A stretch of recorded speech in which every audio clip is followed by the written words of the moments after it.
अभी हमने जो शून्यक निकाला था वो कैसे निकाला था, हम तो गणितीय विधि से निकाला है ना। अब हम उसको ग्राफ के द्वारा निकालेंगे, यही जो -3/2 आया हम उसको कैसे निकालेंगे, ग्राफ के द्वारा। चलो अब देखो हमारे पास क्या था बहुपद, हमारे पास बहुपद क्या था बेटा, ये था बहुपद 2x घन 3 बराबर 0, यही था। अब यहाँ पे हम इसके बराबर में 0 नहीं रखेंगे।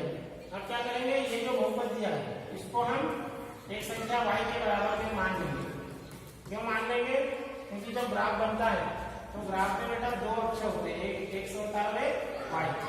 तो यहाँ पे एक अक्ष तो है और y भी होना चाहिए, तो हमने क्या माना y बराबर 2x घन 3।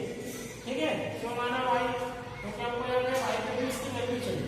ठीक है, तो हम क्या करेंगे, यहाँ पे एक से कुछ मान रखते हैं अपने मन से। जैसे मान लो मैंने x से बराबर 0 रखा, ठीक है, इसमें रखेंगे यहाँ 0 रखने पर, तो y का मान क्या मिलेगा तुमको, 2 गुणा x का मान 0 हो गया धन 3, तो y बराबर क्या मिला, ये तो 0 हो गया, y का मान मिला तुमको 3। तो देखो x बराबर 0 रखने पर y का मान क्या मिल गया 3। अब x का मान क्या रख दो, 1 रखो, 1 रखने पर तो y का मान क्या मिलेगा, 2 गुणा 1 धन 3, 2 एकम 2 3 कितना बन गया 5, 5 मिला कि नहीं मिला, तो y का मान क्या मिल गया 5। और मान रख सकते हो,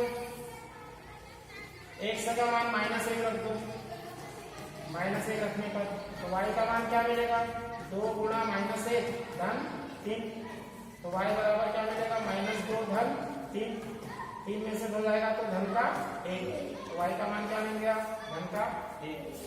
ऐसे और मान मिल जाएगा वो रखते जाओगे तो ज्यादा नहीं रखना है, 2 या 3 बस वैल्यू रखना है। ठीक है, तो मान मिल जाए, एक और रख देते अपन मान लो x बराबर 2 रखने पर, तो यहाँ से y का मान क्या मिल जाएगा, 2 गुणा 2 धन 3, तो 2 दूनी 4 और 3 7, तो y का मान क्या मिल गया 7। ये सब मान मिल गए हमको। ठीक, अब ये सब मान मिलने के बाद क्या करेंगे, टेबल बनाएंगे।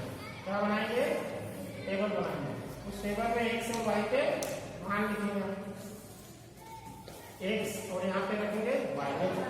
सबसे पहले x हमने क्या रखा था 0, तो y क्या मिला 3, तो x का मान 0 रखने पर y का मान मिला 3। समझ में आया।